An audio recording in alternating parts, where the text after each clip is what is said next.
Running a business comes with a lot of what-ifs. But luckily, there's a simple answer to them. Shopify.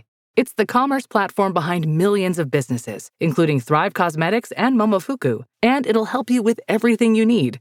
From website design and marketing to boosting sales and expanding operations, Shopify can get the job done and make your dream a reality. Turn those what-ifs into... Sign up for your $1 per month trial at shopify.com/special offer.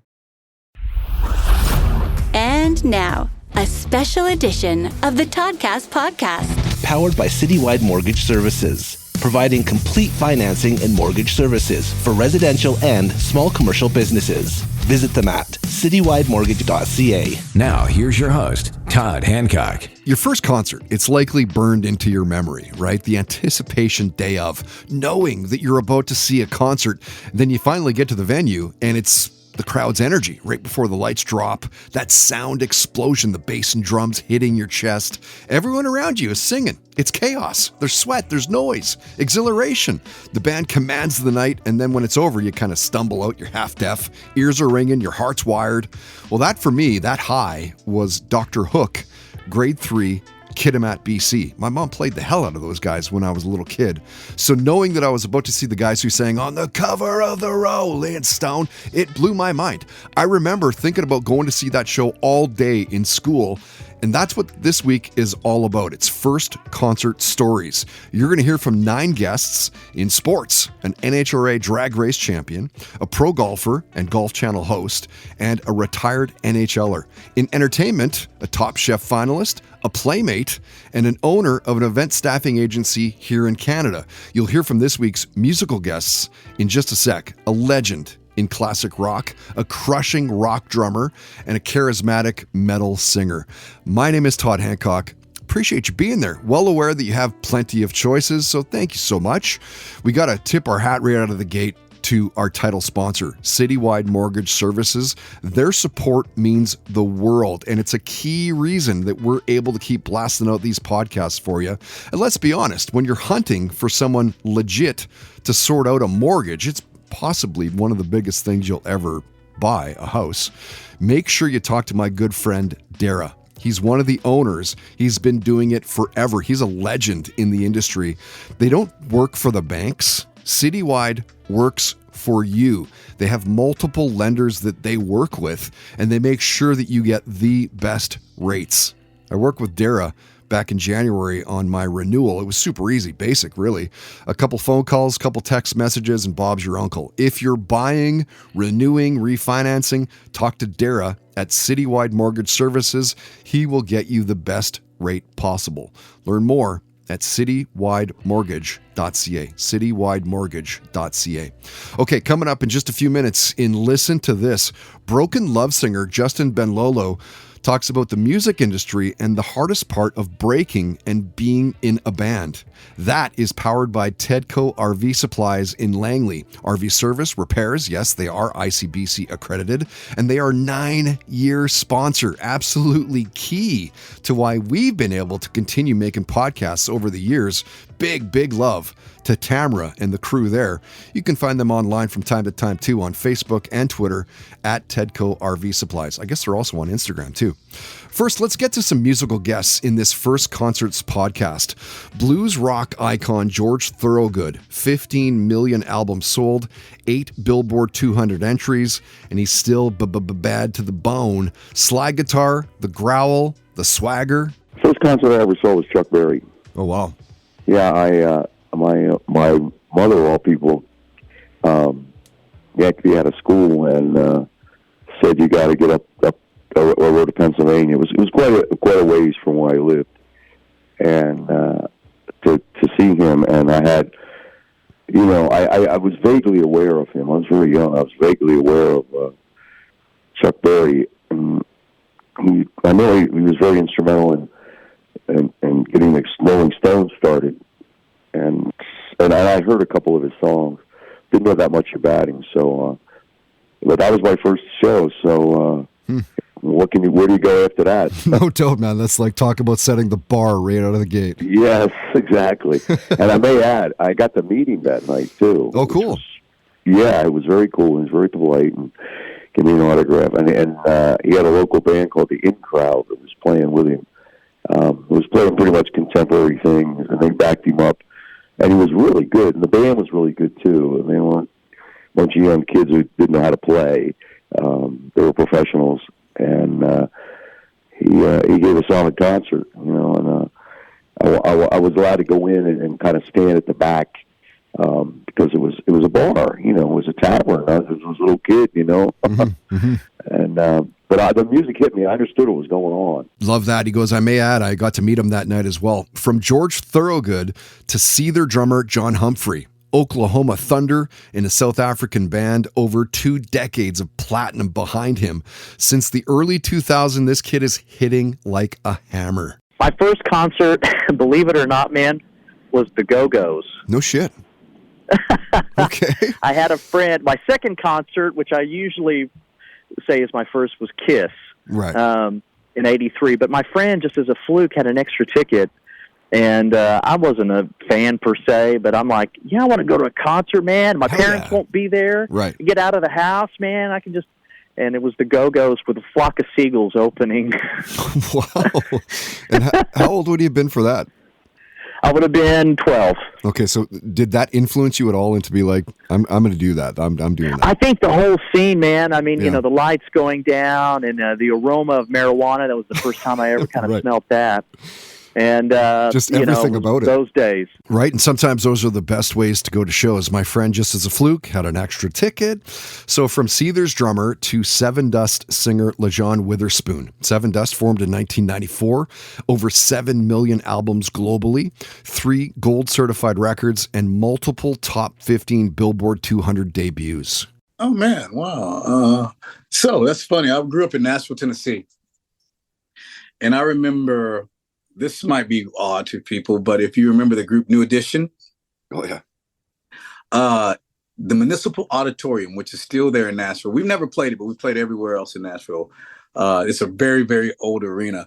I think I might have been like 12 or something, and my parents allowed me to go to that concert. It was New Edition, Bobby Brown, because he had his solo thing, but he would still get up for New Edition. And I'll be sure, I remember it like it was yesterday. My parents let me go. We got to walk across the bridge to go because we lived right down on the opposite side. And it just, you know, those type of things changed my life, man. I knew from just a kid that I wanted to do what I'm doing. I don't know. It just felt magic to me then. It still feels magic to me now. It's something that feeling will never leave as far as music goes for me. It's like a superhero sometimes when you get ready to put on that gear, you know what I mean? And you put on that, like Chad gave you that jacket, you know what I mean? He puts on that black shirt and those black pants, and you know what I mean? That's, to me, that's, even when I was a kid growing up in church and would play, I couldn't wait to wear like the one red robe with the gold, or what Sunday did we get to wear that blue one, you know, because it's going to make me sing better, you know? So things like that still keep me fresh and fun, I think, man. You know, the whole fact of being an entertainer, I love. The Toddcast podcast is powered by Milano Coffee, bringing you the finest espresso and coffee concepts in the world. Online at milanocoffee.ca. Just go to the show.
Listen to this on the Toddcast podcast. If you asked me to name the best Canadian rock or hard rock band of the last 5 years, it's got to be Broken Love. They're from Toronto. Their singer, Justin Benlolo, has the kind of story that you love to hear. Dropped out of high school at 16. His parents must have been pretty fired up about that. Moved to New York City in 2014, then to LA to write some songs, started building the band. Broken Love has the things you love about classic rock bands like Zeppelin, Soundgarden. You'll hear some Royal Blood, Highly Suspect, even bits of Michael Jackson, or certainly the vocals. It's great to connect again with Justin. The first time he was a guest was during COVID, during the pandemic. This time he jumped on to talk about their new album. It's called The Program. They put that out in March of this year. And cool to hear Justin talking about what it's like touring with Wolfgang Van Halen, the guys in Mammoth WVH. He shared a story about seeing AC/DC in concert. We touched on the new Zeppelin documentary, binging Shorzy and the House of the Dragon. We even got a little bit into his childhood and talked about hockey stories, close call with guns, UFC fandom, comic books came up. And Justin opened up about the grind of being in a modern band and how it's not just about the music anymore. Songwriter, the player, content creator, the video editor. I think that's something a lot of us can understand and relate to. It's the DIY, right? So listen to this. Well, that's a tough question to answer. Let's see. Like maybe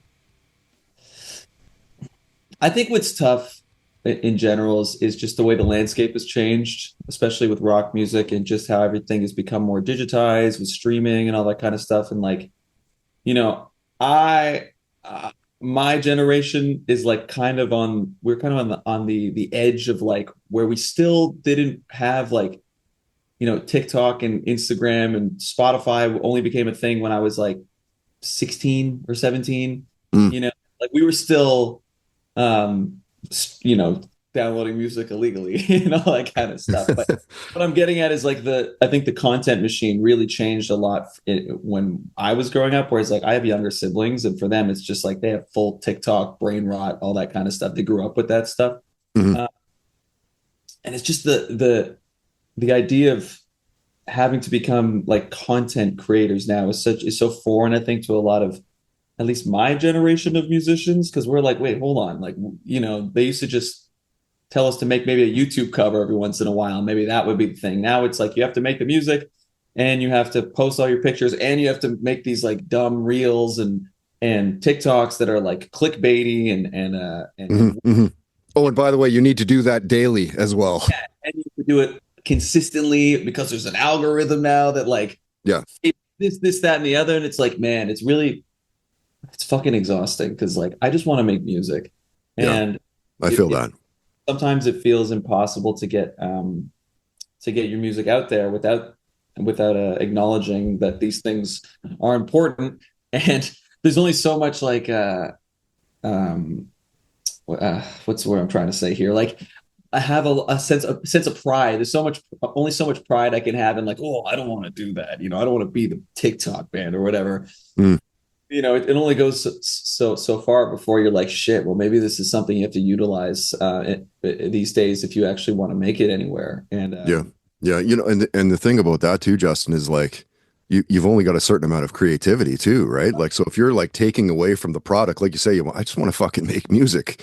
So you're taking away like, hey boys, let's quickly make a TikTok video, or like, hey, can you quickly say this? And I'm going to piece this. Like now suddenly you're losing sight of what Broken Love's about. 100%. So you kind of nailed it. It's like, I feel like maybe what has changed now, and obviously I can't say because I wasn't around in the music business, you know, in the golden era, some would maybe say, but like you're all encompassing now. You're not only the songwriter, you're also the photographer, you're the video guy, you're the, you know, the art director, you're the social media manager, you're everything, you know, you're literally not, I mean, most of us can kind of produce or engineer nowadays, because if you don't know how to build a demo like on your own anymore, I mean, music is made with computers now. So it's like, if you don't know how to use, you know, Pro Tools or Logic or whatever kind of DAW at home, or get like a half decent setup, like you have to learn all this stuff now if you kind of want to make it. There's less resources that are available, and there's less obviously funding available for rock musicians, especially. But you guys do all that, like the creative BC, no, maybe not BC because you're obviously not from BC, but you'll do factor grants and shit. Like you'll apply for them at the very least, right? Apply for them for sure. I mean, it's been tough. I mean, just because we have this weird situation where like I'm Canadian, but I'm signed to an American label, and it just gets really complicated. I'm not going to bore anybody with that. I've just learned to become self-sufficient, which obviously, listen, a lot of artists have to be. But I think that's maybe one of the biggest hurdles you have to get over these days is you have to sort of be comfortable with doing everything. There used to be, more teams available to you. You used to have a serious marketing team or a big PR, external PR. Or, back when record labels chucked a shit ton of money at bands and stuff, right? Like, it doesn't really happen anymore. And I was lucky. At one point in my career before all the Broken Love stuff, I was signed to another label, and they did actually give us, a pretty significant chunk of change just for development, which was kind of crazy to think of now, or it's kind of crazy to think of now because that was probably like, again, right at the turn of like the streaming and all that stuff. Like it wasn't really as popular as it was now. There wasn't Reels. There wasn't, TikTok. It didn't exist then. So I'm not going to say that's the main reason why these things have stopped, but I'm just trying to think of in terms of like revenue, I think they were still getting it from a lot of places, and this label obviously had money. They gave me a chance to develop. They gave me, a budget to go and try to make some demos and try to figure out my sound and get in sessions and all that kind of stuff. But it's kind of unheard of now. It's not surprising when you hear like, oh, okay, so-and-so band that just got signed by this label actually recorded the first record all by themselves. They produced it themselves. They mixed it themselves. And then they turned it in, and then, the label bought it from them, because they didn't put in any money to let them make the record or whatever. You have to kind of show up. Well, you have to be self-sufficient, like ready to go and like, okay, now we'll take you on. Got to be like fully thawed like by the time you get to these places now. I feel like a lot of people aren't people aren't taking risk. That's basically what it comes down to. And I understand, listen, this is still a business at the end of the day. It's still called the music business. So I'm not the one that's calling the shots. I'm sure if I had to invest in bands, I'd probably get nervous too, but I think that's kind of what it comes down to. Maybe that's, to answer your question on this long-winded rant, there's just all those factors, just being self-sufficient, I think is probably the toughest thing of it all. And Listen to This on the Toddcast podcast is brought to you by Tedco RV Supplies in Langley, an ICBC-approved repair shop. Visit them on Facebook and Twitter at Tedco RV Supplies. And now, highlighting our next Blue Light Sessions, powered in part by Canadian Club Whiskey. Meet your new cold one. We serve Canadian Club and Ginger ready-to-drink cocktails at all of our live shows. Visit CanadianClub.com today. You ask me over to your place. Dogs like you love a tale to chase. What lucky numbers did you try? Placed all your bets on the first reply. Time's up, just figure it out. Are you done playing cat and mouse? Won't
One word to describe them, it is dynamic. The band is Hot Spell, and the song is On the Edge. That's one you'll likely see, I would think, at our next live show at the end of the month on Friday, November 28th, Blue Light Studio. It's the Toddcast Podcast, Blue Light Sessions, Volume 44, Hot Spell. The Lunchtime Band. Going to play something from those guys later on in the podcast. Each band gets a 45-minute set with the interview, the performance. I ask questions, but you can ask the band questions as well if you'd like. It's intimate, it's interactive, and it's just $20 if you buy early through eventbrite.ca. Eventbrite, eventbrite.ca. $25 if you gamble and wait for the door. I say gamble because we only let 60 people in. So it's not very many people to get into these shows. Doors are at 7 o'clock. Show starts at 8:15-ish. I played you something from a band called Closers as well. That was their killer song called Up Against It. Now, these guys originally were from Vancouver, but they moved to Toronto just a few years back. That whole album, by the way, is solid. It's self-titled if you're looking for it, Closers. All right, coming up shortly in Stop Me If You've Heard This Before, Vancouver on-air personality Danger talking about his first concert. That is powered by the Home Dwell Group, longtime friends of the podcast. In fact, I've known one of the managing partners since grade 6. Talking elementary buddies. He's been in that industry since graduating high school, designing homes and buildings that you'd likely know here in Vancouver.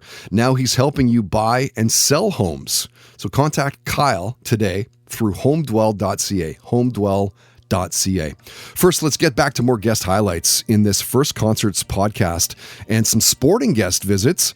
NHRA champion Alexis Dejoria, fearless, a trailblazer, the daughter of a legend. She carved her own path with nitro-fueled precision. She's a multiple national events winner. We're talking speed, skill, determination.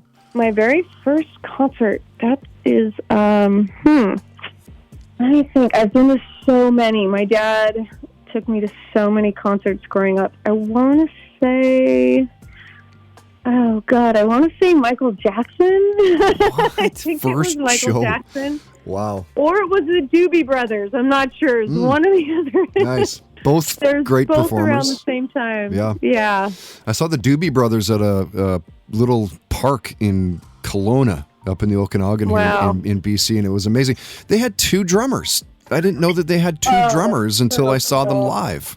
Wow. That is the best. My dad took me to so many concerts growing up. I try to do the same thing with my kids. So from an NHRA champion to a pro golfer and Golf Channel host, Blair O'Neal, a force on and off the course.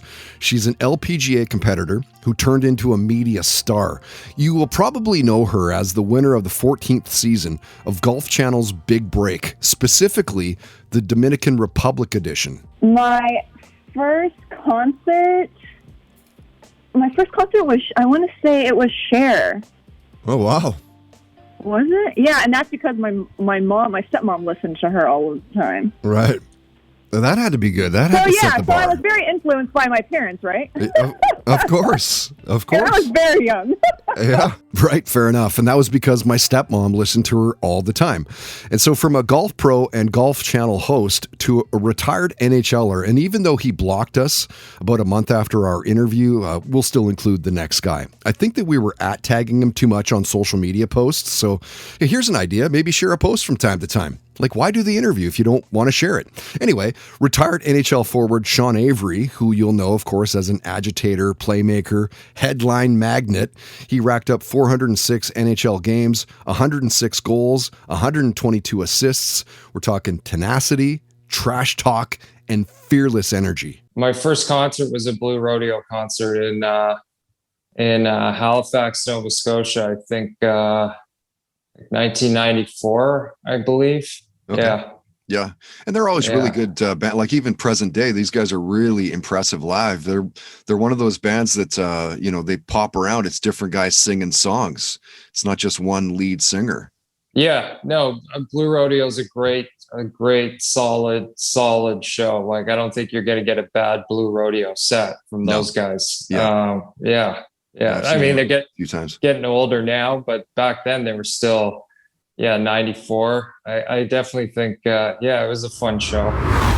Subscribe on iTunes, YouTube, and Spotify at Toddcast Podcast.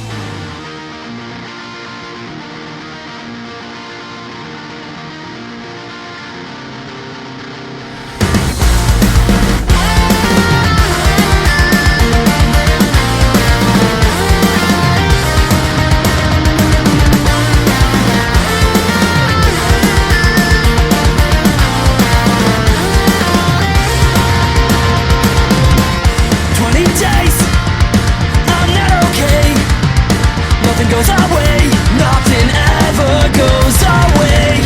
Mom's lucky son doesn't feel like I'm the one with horseshoes where the sun don't shine. Okay, well if it has to be this way, don't give me no pain, no breaks. Some days missing, I've been racking my brain just to figure out why I've been so distant. My thoughts get me twisted, I'm missing Houston, Texas, sideswipe to Lexus. Nothing goes our way, nothing ever goes our way. White knuckles gripping on the steering wheel, sailing down the interstate, no brakes I feel. Nothing like a little bit of lead and tear. Dying young and dumb without my loved ones near. Okay, well if it has to be this way, don't give me no pain, no shame. Okay, I'm on the verge of giving up on everything.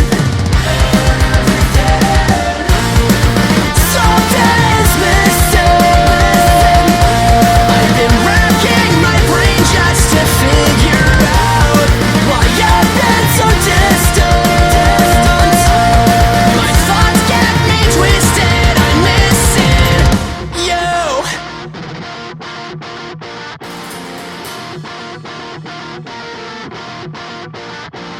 I'm missing you. Can we make up the distance? I don't know how to bring us back to existence. I'm missing you. Can we make up the distance? I don't know how to. Can we make up the distance?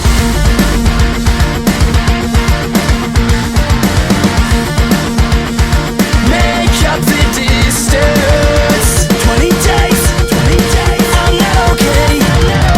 Nothing goes our way, nothing ever goes our way. Some days missing, I've been racking my brain just to figure out why I've been so distant. I'm missing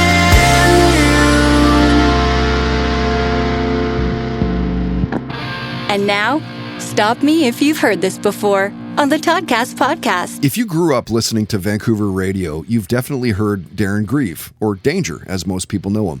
He's been a fixture over the last couple of decades, working at CHRX, 97 KISS FM, XFM, CFOX. He and I actually did a show together for about 8 years, the 6 o'clock Rock Report, the show that people talk to me about from my time at CFOX, 99.3 The Fox.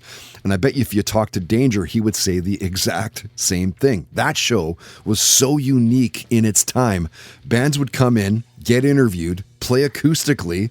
We would program the station for a full hour. We once had Slipknot singer Corey Taylor play everything but rock on the show. We're talking like Michael Jackson, Pat Benatar, Rick Springfield, of course, all the while knowing that full well we're going to catch shit for this. Danger is one of the best in Vancouver. His time alone speaks for itself. Roughly 25 years on air in Vancouver, Canada. Great to have my old partner in crime as a guest, reliving certainly fun memories and telling stories, drinking beers. And stop me if you've heard this before, Danger told the story of his first concert. 10 years old, KISS in 1979, Dynasty Tour. Wow. I bugged who my took dad. You to that? My dad. I was 10, man. That is badass. My best friend at the time, Dave White, we're still buddies. He was a equal KISS freak. We're pretty much friends because of KISS, actually. Yeah. My dad. So what other been like Destroyer or what? No, Dynasty. Dynasty Tour. Okay. Yeah. The silver color or cover. Yeah, and yeah. Yep. With I Was Made for Loving You. So they were on their way down. The disco phase. Yeah, exactly. Yeah. But it was still the original band. Right. And we went and saw the show. My dad, myself, and then my buddy Dave White and his sister Wendy. And Wendy was like a hippie chick, had an old biker boyfriend, really cool chick. But she goes to, my dad's my dad. And my dad's a really cool dude. But Wendy was a partier, right? So she goes to a concert, brings doobies, the whole, she gets taken inside, strip search, the whole 9 yards, and my dad's now mad and he's embarrassed, and we're kids, right? We're just little kids, and she got taken inside and everything else. But we watched the show. I had to bug him for weeks to get those tickets. Weeks. He finally caved. We were at Woodward's in Guildford Mall. So where did you see him? Coliseum. Yeah, Loverboy opened up, and they only lasted. Loverboy. And they only lasted like 3 or 4 songs. They were getting so many boos. Really? That they actually cut her short. Stop Me If You've Heard This Before on the Toddcast podcast is powered by the Home Dwell Group. Buying a house? Selling your home? Contact Kyle at homedwell.ca today.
You truly get the feeling that our next live show is going to be incredible. That band is called the Lunchtime Band, and a cool song for them called Behind the Screen. So they're opening up the night at our next live show on Friday, November 28th at the Blue Light Studio in East Vancouver. Toddcast Podcast, Blue Light Sessions, Volume 44. You already heard Hot Spell and the Lunchtime Band. Again, 45-minute sets, interactive, it's intimate, there's an interview, there's a performance, and it's only $20 right now if you don't snooze through Eventbrite.ca. Search Toddcast Podcast. You can't miss our shows. Again, Eventbrite, B-R-I-T-E, Eventbrite.ca. You heard Chief State, and that was their new song called No Breaks, and they've been playing some shows locally lately, and they have another show coming up this Saturday, November 15th. This is at the Pearl, downtown Vancouver. They're opening up for Belmont, and that will be a great show. They also have a new album to release. I haven't talked to the guys recently, so I'm not exactly sure when that's happening, but if you hear of Chief State playing near you, you probably should go. Okay, so let's get to our final guests of this episode 377, First Concerts, and this week's entertainment guests. Top Chef finalist Joe Sasto is a culinary rebel. If you caught the show, you know that he's an intense competitor, amazing signature dishes. He blends technique, creativity, showmanship, a truly dynamic chef. My first concert, I think, had to have been Fall Out Boy in high school. Okay. You know what? They probably put on a pretty good show, though. They had a few like massive radio hits. They did. They were very popular at that time. And, you know, a friend of mine, I went to high school with Brandon Urie, the singer from Panic at the Disco. No way. Okay, cool. And they were starting, they weren't really a band yet at the time. And, you know, he was, oh, you know, I have this band, you guys got to come see me. And a lot of people just kind of like, oh yeah, like that'll go nowhere. And, you know, he eventually started opening for Fall Out Boy. Totally. And Fall Out Boy would play in Vegas. So that kind of got us to go support him and to see Fall Out Boy. And that was kind of my first concerts and intro into music there. But I mean, even so, I've been to very, very few concerts, I think, comparatively to a lot of people. Yeah, true enough. They were very popular at the time, he says. So from a Top Chef finalist to model Kitty Quinn, a force in the industry. She's been a guest anchor on Naked News TV, earned multiple nominations as Best Cosplay Cam Model. Her star is certainly on the rise. Oh, okay. So I've only been to 2 concerts in my whole life. And I'll tell you, I know. I became a mom very young. I became a mom at 19. And before that, like 18 and younger, my parents were very strict. I couldn't do anything. I was like locked up in a bubble. maybe that's why you had a kid by 19. Yeah, they basically made me so anxious to just go do whatever I want in the world and get out there and just live it. So, you know, I kind of was careless and just went out and lived my life. I didn't like stay home and focus on college. Yeah. Which really sucks because I was adopted. So I had 4 years of free college at any Florida state school. But at the same time, I don't try to look back and say, what if? Because I'm a self-made model. I'm living my dreams that I had as a little girl that I probably wouldn't have never tried to do if I was like focusing on college. I just couldn't find something that I wanted to get a degree in at the time. And I was just called to just leave my hometown. I bought an RV and left. I was like, I'm going to go find out who I am. But my first 2 concerts, the first one was Kiss and Motley Crue. Nice. It was a really good first concert. It's like a benchmark there. Like, let's go see like one of the best shows ever. Yeah, it was amazing. I mean, they were like old man Kiss and Motley Crue, but they were still amazing. Those guys can play. They can. And the models on stage were dressed amazing. They had fire shooting out the stage. Even there was a drum set that was like on a track and they like went upside down on the drum set. Tommy Lee did that. Yeah. It was crazy. And then my second concert ever was Duran Duran, because my ex actually used to tour with them and he hit them up and they gave us some free tickets to go. So that's incredible. When I was a little kid, like in elementary school, I loved Duran Duran. Really? Oh my gosh! Because of those videos, though, like the videos were. Do you remember like the videos of Duran Duran, like Girls on Film, was so like at the time, it's girls like going into the boxing ring in like bikinis and shit, and I'm like 10 years old, going holy crap, and like Like some hungry old like the school wolf. WWE. Yes, it's something's tingling. I don't know why I feel like this, but yeah, Duran Duran for sure was like one. I mean, it was like had Motley Crue, Duran. Like, whoa, like where is that coming from? Yeah. You know what's crazy? Where I live here in Asheville, there's actually a salon. I forgot what it's called, but it's like Vampire Hollywood Salon. It's a hair salon. Okay. And it's basically these, I think it's two middle-aged women that are totally like these sexy, hot, goth, badass, middle-aged women. And I think they used to be, their whole theme of their salon is they used to be Motley Crue groupies. And they say that they used to like travel with them and do their hair and all this stuff like that. So they're like living their life off of being Motley Crue groupies. It's amazing. That's crazy. I have a star on my hand. I mean, you see that? Back there. Oh yeah, I can see it. Because of Tommy Lee. Oh my gosh, that's amazing. Oh my gosh, that's so cool to find out. Yeah, they were like the first band for me to really grab a hold of my attention. Yeah. Did you ever see the movie they made recently about them? I think it's called Dirt. The Dirt. Yeah. Oh, that movie's so good. I always wonder what that's like. 18 and younger, she says, my parents were very strict. I couldn't do anything. So from model Kitty Quinn to Sasha Ali, the owner of Thrive Management, they're an event management company known for their innovative approach. Sasha has been in that industry forever. Truly, she was an influencer before the term even existed. If you need a boost at your next event for it to shine, Thrive Management can dial that up for you. Oh my God. I know you're not really, are you into country at all? I don't mind country. Like I really like Morgan Wallen a lot. Okay. So I went to Morgan Wallen's concert in Ontario. It was my daughter's 6th birthday and we surprised her with her first concert. Nice. And she was the youngest girl there and she was on my shoulders the entire time. I'll send you photos because it's so cute. And he pointed her out on stage and gave her his guitar pick. No, do you still have it? Yes, I still have it. And she has like a little frame. And she got her first concert ticket, like little ticket thing that they gave her, like a necklace, and she knew every single word. And I'm completely tone deaf, and so me singing a song is like I don't know the words at all, but she can listen to one song and she repeats it. So her singing on my shoulders, everybody was just looking at her because she knew every single word of every single song he played. So that was really awesome. That's the best. So she was 6. How old were you for your first concert? I went to Jewel, my first concert. Okay. Yeah. Like, I don't even know, in the 90s. Yeah. Jewel was my first concert. And then Blink 182. What do you remember about the Jewel show?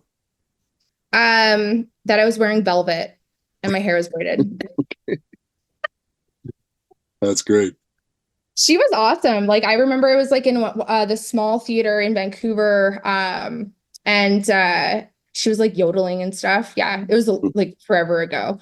But it was a really good concert. I remember that for a first concert. And I remember my first CD was Alanis Morissette. So it's wild seeing these young girls wearing t-shirts that say Alanis Morissette on them. Like, I'm like, oh God, she's considered an oldie. Like, you know what I mean? That was like they're wearing 30 years ago. She was having her heyday, you know? Yeah, like that's crazy. Kids are wearing shirts with bands that I grew up with, and I'm like, that's how old we are. Cool. Yep. Follow along on Instagram, Twitter, Facebook, YouTube, and SoundCloud. Find us at Toddcast Podcast.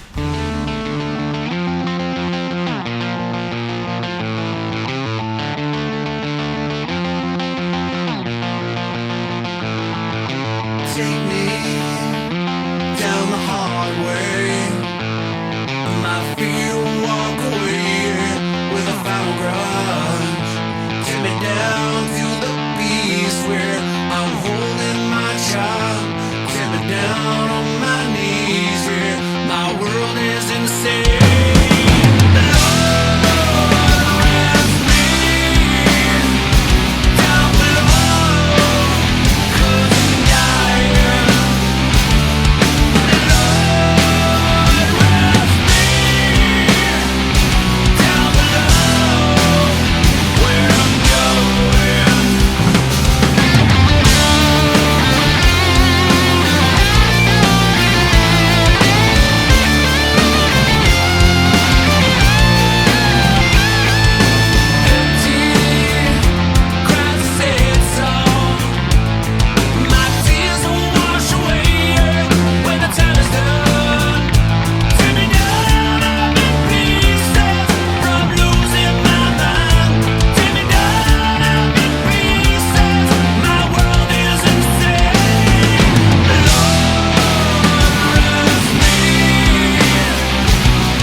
Very nice. That is new music for the band The Thick of It. It's called The Hard Way.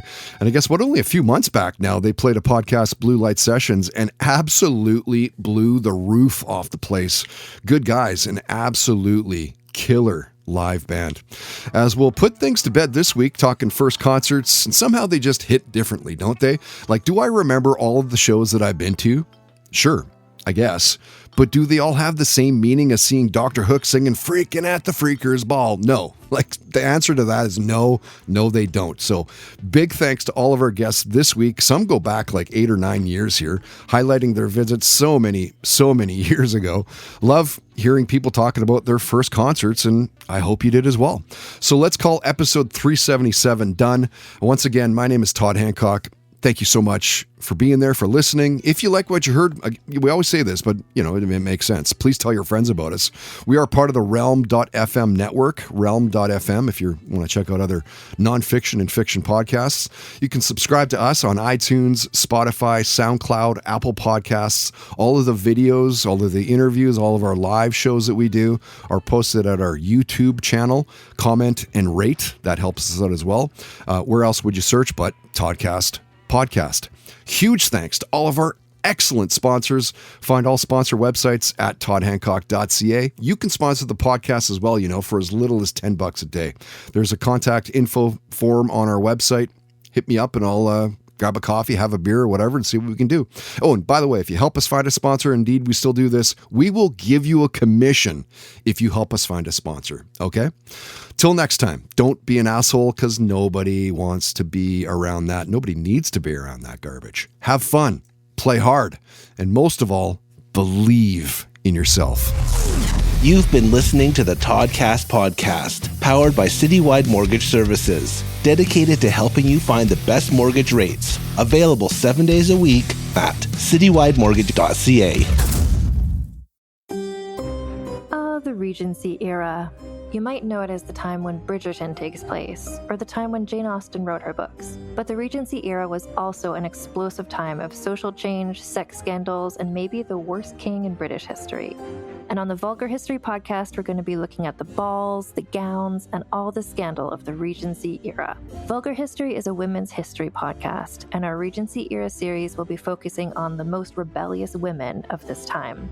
That includes Jane Austen herself, who is maybe more radical than you might have thought. We'll also be talking about queer icons like Anne Lister, scientists like Mary Anning and Ada Lovelace, as well as other scandalous actresses, royal mistresses, rebellious princesses, and other lesser-known figures who made history happen in England in the Regency era. Listen to Vulgar History wherever you get podcasts. Goodbye, Kyle! Did the sound of those words call to you like Pavlov's dog? Then you might enjoy our podcast, Turtle Time. Every week, you can join me, Riley Hamilton, and my co-host, Amy Scarlatta, as we cover the most pressing Bravo news and dig into the new episodes to answer important questions like, who the hell is Adrian Malouf in this world? Listen to Turtle Time on Apple Podcasts, Spotify, or wherever you get your podcasts. New episodes every Wednesday and Friday. Hey, Michael. Hey, Tom. Okay, so you want to tell him, or you want me to tell him? No. I got this. I want people out there. Yeah. People, lean in. Get close. Listen, here's the deal. We have big news. We got monumental news. We got snacktacular news. Yeah, after a brief hiatus, my good friend Michael Ian Black and I are coming back. My good friend Tom Cavanaugh and I are coming back to do what we do best. What we were put on this earth to do. To pick a snack. To eat a snack. And to rate a snack. Scientifically. Emotionally. Spiritually. Mates is back. Mike and Tom Eat Snacks is back. A podcast for anyone with a mouth. With a mouth. Available wherever you get your podcasts.